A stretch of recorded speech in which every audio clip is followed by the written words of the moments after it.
একটাই জীবন, একটাই স্বপ্ন, ট্রাভেলিং। আমি চেষ্টা করেছি কিছু অসাধারণ মুহূর্তগুলো বন্দি করতে।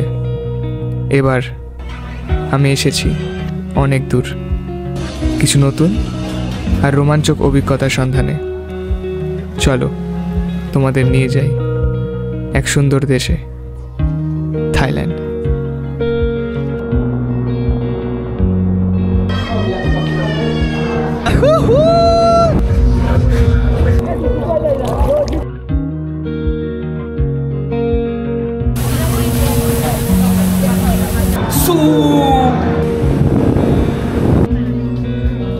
প্রকৃতির মায়াবী সৌন্দর্য, মানুষের উষ্ণ আতিথেয়তা আর সংস্কৃতি বৈচিত্র্যে মোড়ানো এই দেশ আমায় অনেক কিছু শিখিয়েছে।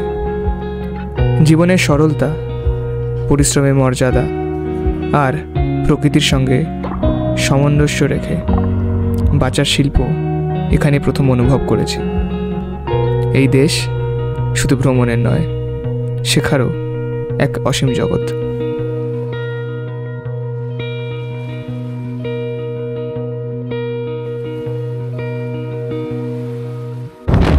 Welcome to Phi Phi Islands.